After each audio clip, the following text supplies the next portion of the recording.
హస్తినట్టూరులో బిజీగా ఉన్నారు సీఎం రేవంత్ రెడ్డి. కొద్దిసేపటి క్రితం కాంగ్రెస్ అగ్రనేత వైనాడ్ ఎంపీ ప్రియాంక గాంధీతో భేటీ అయ్యారు రేవంత్. బట్టి విక్రమార్క బైపోల్లో వైనాడ్ ఎంపీగా గెలిచిన ప్రియాంకకు బొకే ఇచ్చి అభినందనలు తెలిపారు.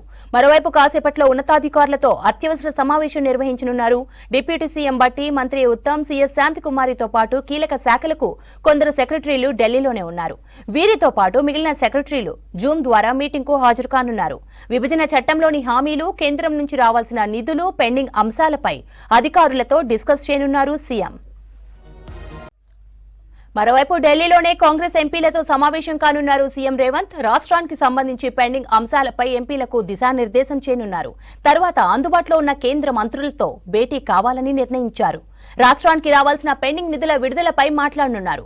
ఇక ఏఐసీసీ పెద్దలతోనూ భేటీ కానున్నారు రేవంత్. రాష్ట్రంలో అధికారం చేపట్టి ఏడాది పూర్తి కావస్తున్న సందర్భంగా డిసెంబర్ 9న నిర్వహించే ప్రజాపాలన విజయోత్సవాలకు పార్టీ పెద్దలను ఆహ్వానించనున్నట్లు సమాచారం.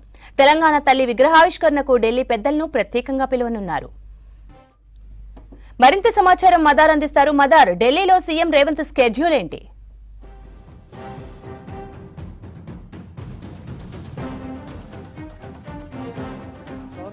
బిజీగా సీఎం టూర్ అయితే నడుస్తూ ఉంది. కొద్దిసేపటి క్రితమే ప్రియాంక గాంధీని కలిశారు.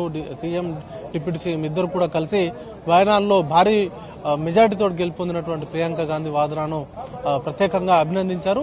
ఇక ఇప్పుడు మధ్యాహ్నం 1 గంట ఆ ప్రాంతంలో టాల్కటోరా స్టేడియంలో జరుగుతున్నటువంటి సంవిధాన్ రక్షా అభియాన్ ప్రోగ్రాంలో కూడా రేవంత్ రెడ్డి పాల్గొనబోతున్నారు. ఇదే కార్యక్రమంలో రాహుల్ గాంధీ అలాగే మల్లికార్జున ఖర్గే ఇద్దరు కూడా పాల్గొనబోతున్నారు. ఈ కార్యక్రమం ముగిసిన తర్వాత మధ్యాహ్నం 3 గంటలకు కేంద్ర పౌర విమానయాన శాఖ మంత్రి రామ్మోహన్ నాయుడుతో భేటీ కాబోతున్నారు.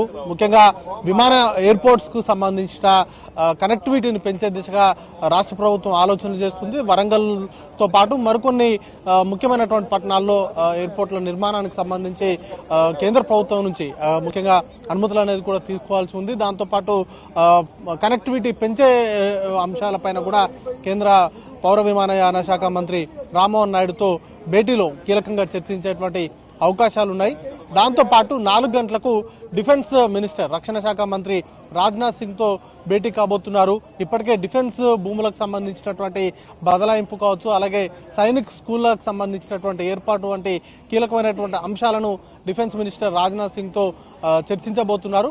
దాని తర్వాత సాయంత్రం 5 గంటలకి కలెక్టర్లతోటి ఒక సమీక్ష సమావేశాన్ని అయితే ఇక్కడ నుంచి ఏర్పాటు చేస్తున్నారు. అంతకంటే ముందు కీలకంగా సీఎస్ కూడా ఢిల్లీలోనే ఉన్నారు, డిప్యూటీ సీఎం ఢిల్లీలో ఉన్నారు, ఉత్తమ్ కుమార్ రెడ్డి అలాగే పొన్నం ప్రభాకర్ లాంటి మంత్రులు కూడా ఢిల్లీలోనే ఉన్నారు. వీరందరితో కలిపి ఒక అత్యున్నత స్థాయి సమావేశాన్ని అయితే నిర్వహిస్తున్నారు. కొన్ని కీలక శాఖలకు సంబంధించి ఇన్ఛార్జ్ కార్యదర్శులు కూడా వారితో కూడా ఈ సమీక్షా సమావేశంలో వాళ్ళు పాల్గొనబోతున్నారు. కొంతమంది వీడియో కాన్ఫరెన్స్ ద్వారా ఈ సమావేశానికి హాజరవుతారు. ముఖ్యంగా కేంద్ర ప్రభుత్వం నుంచి రాష్ట్రానికి శాఖల వారీగా రావాల్సినటువంటి నిధులు కావచ్చు, పెండింగ్ లో ఉన్నటువంటి అంశాలతో పాటు కొన్ని అనుమతులకు సంబంధించి, కొన్ని ప్రాజెక్టులకు సంబంధించినటువంటి అనుమతులు ఇంకా ఏ శాఖల వారీగా పెండింగ్ లో ఉన్నాయో వాటన్నింటినీ కూడా పరిశూ చేయాలని కూడా రాష్ట్ర ప్రభుత్వం భావిస్తూ ఉంది.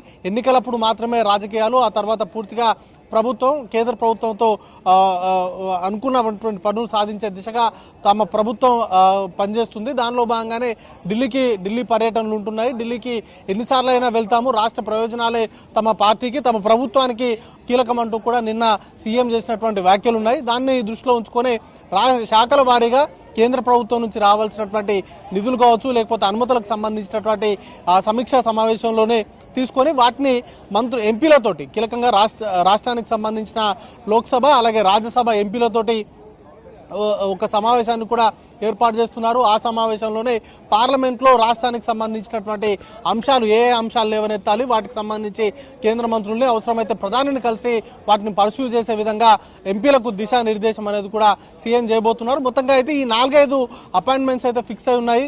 2 కేంద్ర మంత్రులు అలాగే 2 సమీక్షా సమావేశాలతో అయితే ఫుల్ బిజీగా సీఎం గడుపుతా ఉన్నారు.